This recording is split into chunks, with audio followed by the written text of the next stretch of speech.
Hello students, welcome to my YouTube channel engineer से stop. और आज के वीडियो में हम लोग देखने वाले हैं कि प्रायोरिटी शेड्यूलिंग से रिलेटेड क्वेश्चन को कैसे सॉल्व करना है। ओके, तो इसके पहले हम लोग देखते हैं कि what are few important points related to the priority scheduling. बहुत शॉर्ट में देखेंगे, हमारा मेन फोकस होगा कि how to solve the questions. Okay, चलिए देखते हैं। First point is a priority number is associated with each process. अगर आप मेरे चैनल को पहले से फॉलो कर रहे हैं तो शेड्यूलिंग से रिलेटेड आप जो क्वेश्चंस का पैटर्न होता है वो आपको पता होगा कि शेड्यूलिंग का पैटर्न क्या है। ठीक है, आपके एक प्रोसेस दिया होगा, प्रोसेस के साथ उसका बर्स्ट टाइम दिया होता है। और अब जो है, जब हम प्रायोरिटी शेड्यूलिंग की बात करेंगे तो प्रायोरिटी शेड्यूलिंग के क्वेश्चंस में आपको हर एक प्रोसेस के साथ एक इंटीजर एसोसिएटेड होगा जो उस प्रोसेस की प्रायोरिटी को बताएगा। ठीक है, अब प्रायोरिटी नंबर और integer is associated with each process. Okay, and the cpu is allocated to the process with the highest priority. cpu is allocated to the process with the highest priority and मतलब ये जो integer allocated होगा हर process को, जिसकी highest priority होगी उसी को CPU allocate किया जाएगा। ठीक है, एंड स्मॉलेस्ट इंटीजर का मतलब है कि हाईएस्ट प्रायोरिटी। जैसे अगर 1 लिखा है, 1 इज द स्मॉलेस्ट नंबर, तो ये क्या रिप्रेजेंट कर रहा है? हाईएस्ट प्रायोरिटी को रिप्रेजेंट कर रहा है। अगर 5 लिखा है तो this is the lowest priority. ठीक है, तो इसी ऑर्डर में आपको समझना है कि smallest integer is representing the highest priority. Okay, और एक चीज कि आपकी जो प्रायोरिटी शेड्यूलिंग होती है इसके भी 2 मोड हैं। इसमें 2 तरह के क्वेश्चंस आपको बनेंगे। एक होता है आपका प्री एम्पटिव शेड्यूलिंग, ठीक है, एंड दूसरा आपका है नॉन प्रीएम्प्टिव, जैसा कि यहाँ पे लिखा भी हुआ है। ठीक है, तो आपके प्रायोरिटी शेड्यूलिंग के क्वेश्चंस आप 2 तरीके से सॉल्व कर सकते हैं, प्रीएम्प्टिव मोड में और नॉन प्रीएम्प्टिव। ओके, प्रीएम्प्टिव का मतलब है कि जो प्रोसेस करंटली एग्जीक्यूट हो रहा है उसे आप बीच में स्टॉप कर सकते हैं। नॉन प्रीएम्प्टिव का मतलब है कि जिस प्रोसेस ने एक बार एग्जीक्यूट करना शुरू कर दिया है प्रोसेसर पे, वो तब तक स्टॉप नहीं होगा जब तक वो पूरी तरह एग्जीक्यूट ना हो जाए। Okay, and SJF is priority scheduling, where priority is the inverse of predicted next CPU burst time. And what are the problems or what is the drawback of priority scheduling? It may cause the starvation. Starvation का क्या मतलब है कि जो low priority process है, हो सकता है कि वो कभी ना एग्जीक्यूट करे। ठीक है, तो हो सकता है कि वो बहुत लंबे टाइम तक वेट करते रह जाएं और उन्हें एग्जीक्यूशन का चांस ना मिले। अगर आप सोचिए कि अगर आपके पास 100 प्रोसेस हैं एग्जीक्यूशन के लिए लाइन में लगे हैं, ठीक है, और अगर आपने कहा 55 वाला जो प्रायोरिटी का जो प्रोसेस है, आप सोचिए उसे कितना लंबा वेट करना पड़ेगा। ठीक है, हो सकता है उसे चांस ही ना मिले। इन केस अगर इसके पहले जो 1 to 54 प्रायोरिटी के प्रोसेस हैं, अगर ये बहुत लेंदी है तो 55 प्रायोरिटी वाले को तो चांस ही नहीं मिलेगा। ये एग्जाम्पल है। ठीक है, कि किस तरीके से हम कह सकते हैं कि इसमें आपको स्टार्वेशन की प्रॉब्लम मिल सकती है प्रायोरिटी शेड्यूलिंग में। ओके, और इसका सॉल्यूशन क्या है? Solution is ageing. ठीक है, स्टार्वेशन को सॉल्व करने के लिए जो हम अप्रोच यूज करते हैं उसे हम कहते हैं एजिंग। एजिंग का क्या मतलब है?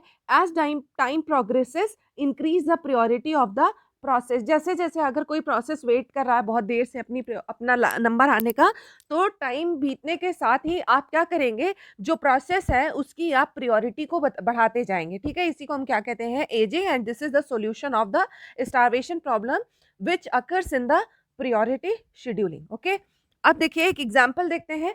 तो सबसे पहले हम कौन सा अप्रोच देखेंगे? नॉन प्रीएम्प्टिव अप्रोच देखेंगे कि नॉन प्रीएम्प्टिव अप्रोच से प्रायोरिटी शेड्यूलिंग के क्वेश्चन को कैसे सॉल्व करने हैं, और उसके बाद देखेंगे कि प्रीएम्प्टिव अप्रोच पे कैसे सॉल्व करते हैं। ठीक है, तो नॉन प्रीएम्प्टिव है और क्वेश्चन में आपको यहाँ पे कोई भी अराइवल टाइम नहीं दिया हुआ है। ठीक है, तो इस क्वेश्चन को कैसे सॉल्व किया जाएगा देख लेते हैं।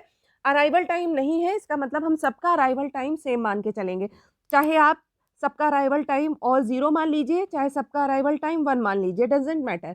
हाँ, एक चीज़ ध्यान रखनी है कि अगर आप अराइवल टाइम 1 मानते हैं तो गैंट चार्ट बनाना आप 1 से स्टार्ट करेंगे, और अगर आप जो भी मानेंगे अराइवल टाइम सबका सेम है, सेम ही मानना है इस क्वेश्चन में क्योंकि कुछ दिया नहीं है। ठीक है, तो जो भी मानेंगे उसी अराइवल टाइम से ही आपको अपना एग्जीक्यूशन या गैंट चार्ट बनाना स्टार्ट करना होगा। बहरहाल अभी हम कुछ नहीं अज्यूम करते हैं, 0 है सबका अराइवल टाइम, हमने मान लिया है। ठीक है, आप देखिए, तो नॉन प्रीएम्प्टिव शेड्यूलिंग है, हम अभी कौन सा शेड्यूलिंग लेके चल रहे हैं? नॉन प्रीएम्प्टिव, मतलब जिसने एक बार एग्जीक्यूट करना स्टार्ट किया वो बीच में रुकेगा नहीं। चलिए, तो यहाँ पे देखिए हाईएस्ट प्रायोरिटी किसकी है? P2 की। ठीक है, तो सबसे पहले कौन एग्जीक्यूट करेगा? P2। इसका बर्स्ट टाइम क्या है? 1। तो 0 से लेके 1 तक कौन एग्जीक्यूट कर रहा है? P2। अब सेकंड हाईएस्ट प्रायोरिटी किसकी है? P5 की। देखिए इसको प्रायोरिटी क्या मिली है? 2। और अब देखिए 1 से लेके 5 तक, मतलब 1 + 5 6 तक कौन एग्जीक्यूट किया? P5। ठीक है, इसके बाद थर्ड प्रायोरिटी P1 की है। ठीक है, ये 10 मिलीसेकंड तक एग्जीक्यूट करेगा 6 से लेके 16 तक, मतलब 6 + 10 = 16। 6 से लेके 16 तक कौन एग्जीक्यूट करेगा? आपका P1 एग्जीक्यूट करेगा। इसके बाद फोर्थ प्रायोरिटी P3 की है। ठीक है, फोर्थ प्रायोरिटी यहाँ पे लिखा हुआ है P3 की है, तो अब P3 एग्जीक्यूट करेगा फॉर 2 मिलीसेकंड्स। तो 16 to 18 P3 एग्जीक्यूट करेगा। और इसके बाद आपका लास्ट में कौन आ रहा है? फिफ्थ प्रायोरिटी किसे दी गई है? P4 को। तो P4 एग्जीक्यूट करेगा फ्रॉम 18 to 19। ठीक है, तो ये हुआ आपका गैंट चार्ट। अब इसी गैंट चार्ट से आप सारी चीजें फाइंड कर सकते हैं, चाहे आपको एवरेज वेटिंग टाइम निकालना हो और चाहे टर्न अराउंड टाइम निकालना हो। एवरेज वेटिंग टाइम देख लेते हैं। सबका अराइवल टाइम 0 है, तो P2 ने कितनी देर वेट किया? P2 जैसे ही आया उसे तुरंत मौका मिल गया एग्जीक्यूट करने का, तो P2 का वेटिंग टाइम क्या हो गया? 0। ठीक है, P2 ने बिल्कुल वेट नहीं किया। P5 का वेटिंग टाइम क्या हो गया? कितनी देर के लिए ये होल्ड पे रहा है? 1 सेकंड के लिए, सॉरी 1 मिली सेकंड के लिए। ठीक है, तो P5 का वेटिंग टाइम 1 मिली सेकंड। ठीक है, P1 का वेटिंग टाइम 6 मिली सेकंड। ठीक है, ऐसे लिख रहे हैं। और P3 का वेटिंग टाइम 16 मिलीसेकंड, P4 का वेटिंग टाइम 18 मिलीसेकंड। देखिए, जब जिसने एग्जीक्यूट करना शुरू किया है, सब आए सेम टाइम पे हैं, सब 0 टाइम पे आए हैं, तो जब जिसको प्रोसेसर एलोकेट हुआ है उसके पहले, तो इसका मतलब वो वेटिंग स्टेट में P4 की बात करें तो वो 0 टाइम पे आया था और उसने कब तक वेट किया? 18 मिलीसेकंड पे उसे क्या मिला? प्रोसेसर मिला। तो उसने कितना देर वेट किया? 18 मिलीसेकंड तक। ठीक है, और इस सारे वेटिंग टाइम का जब आप एवरेज निकाल लोगे तो आपको एवरेज वेटिंग टाइम मिल जाएगा, और जो आंसर आपका क्या आएगा? 8.2 मिलीसेकंड। ओके, अब हम आते हैं एक प्रीएम्प्टिव अप्रोच पे एक क्वेश्चन देख लेते हैं ताकि आपको आसानी हो। ठीक है, तो अब आते हैं प्रीएम्प्टिव अप्रोच। अगर आपको प्रीएम्प्टिव अप्रोच मिला है तो आपको अराइवल टाइम उसका ज़रूर गिवन होगा। ठीक है, प्रायोरिटी तो दी ही होगी, उसके साथ साथ आपको अराइवल टाइम भी दिया होगा। ठीक है, देखिए तो स्टार्ट करते हैं। सबसे पहले आप देखिए, हाईएस्ट प्रायोरिटी किसको मिली है? P4 को। लेकिन आपका P4 कौन से टाइम पे आ रहा है? 4th मिलीसेकंड पे आ रहा है, मतलब 0th मिलीसेकंड पे, तो सॉरी ये तो सॉरी ये तो बस टाइम है, सॉरी ये आ रहा है 5th मिलीसेकंड पे P4, राइट। और 0th मिलीसेकंड पे कौन आया है? P2। मतलब जब P2 सिस्टम में आया तो और कोई नहीं था, अब चाहे इसकी जो भी प्रायोरिटी है। ठीक है, अब जब यही अकेला है आपके पास रेडी क्यू में, तो आपको इसी को एग्जीक्यूट कराना है। तो सबसे पहले किसका एग्जीक्यूशन शुरू हो जाएगा? P2 का। ठीक है, तो P2 आया, इसने अपना एग्जीक्यूशन स्टार्ट किया, राइट। P2 का प्रायोरिटी क्या है? 2 है। ठीक है, अच्छा चलिए ठीक है भाई। अब 0 से P2 ने स्टार्ट कर दिया अपना एग्जीक्यूशन, और इसका जो एग्जीक्यूशन टाइम है या बस टाइम, इसे कितना चाहिए? 12 सेकेंड। ठीक है, अच्छा, तो अब थर्ड मिली सेकेंड पे देखिए, थर्ड मिली सेकेंड पे P3 आ गया। ओके, थर्ड मिली सेकेंड पे P3 आया, तो यहाँ पे अब यहाँ पे ये देखना है कि P3 क्या हमें P2 को रोकना पड़ेगा या नहीं। ठीक है, तो चलिए प्रायोरिटी चेक करते हैं। P2 की प्रायोरिटी क्या है? 2। P3 की प्रायोरिटी क्या है? 5। मतलब किसकी प्रायोरिटी हाई है? P2 की। इसका मतलब P2 को रोकने की जरूरत नहीं है, आप P3 अब जो है वेट करेगा। ठीक है, ओके, P2 एग्जीक्यूट करता रहा, फिर 5th मिलीसेकंड पे कौन आ गया? P4 आ गया। ठीक है, P4 का अराइवल टाइम क्या है? 5। तो 5th मिलीसेकंड पे P4 आया, तो हमने फिर से प्रायोरिटी मैच की। करंटली कौन एग्जीक्यूट कर रहा है? P2। P2 की प्रायोरिटी क्या है? 2। और अभी अभी कौन आया 5th मिलीसेकंड पे? P4 आया है, इसकी प्रायोरिटी क्या है? 4। अब यहाँ पे काम गड़बड़ हो गया P2 का, है ना। अब इससे तो हाई प्रायोरिटी वाला आ गया, तो इसका मतलब आपको P2 को रोकना होगा, और कौन एग्जीक्यूट करेगा? वो एग्जीक्यूट करेगा जिसकी हाईएस्ट प्रायोरिटी है। ठीक है, तो अब P4 यहाँ से 5th मिलीसेकंड से कौन एग्जीक्यूट करना शुरू कर देगा? आपका P4। और क्योंकि P4 की नंबर 1 प्रायोरिटी है, इसका मतलब P4 के एग्जीक्यूशन को कोई नहीं रोक सकता, राइट। तो 5 से लेके P4 का बर्स्ट टाइम क्या है? 4 मिलीसेकंड। ठीक है, 5 से लेके 9 तक, ओके, 5 से लेके 9 तक कौन एग्जीक्यूट करेगा? आपका P4 एग्जीक्यूट करेगा। आप देख सकते हैं 5 to 9 कौन एग्जीक्यूट कर रहा है? आपका ये एग्जीक्यूट कर रहा है आपका P4। ठीक, अब 9th मिलीसेकंड तक सिस्टम में कौन कौन है? P4 ने अपना काम कर लिया है, अब ये सिस्टम से बाहर चला गया 9th मिलीसेकंड पे। अभी आपके पास P3 है और P2 है, ठीक है। अब देखिए 10वें मिली सेकंड पे कौन आएगा, P1, लेकिन 9th मिली सेकंड पे अभी भी नहीं आया है, ठीक है। और अब P2 और P3 जो 9th सेकंड पे जो प्रोसेस अवेलेबल है वो है P2 P3, इनमें किसकी प्रायोरिटी हाई है, P2 की प्रायोरिटी है 2, P3 की प्रायोरिटी है 5, ठीक है। और P2 का कितना काम बाकी है, P2 ने कितनी देर एग्जीक्यूट किया था, 5 मिली सेकंड तक, टोटल कितना एग्जीक्यूट करना था, 12, तो अभी इसका 7 मिली सेकंड का काम बाकी है, ठीक है। तो अब ये 9th सेकंड से 9th मिली सेकंड से कौन एग्जीक्यूट करने लगेगा, P2, और कितनी देर एग्जीक्यूट करेगा, फॉर 7 मिली सेकेंड्स, ठीक है।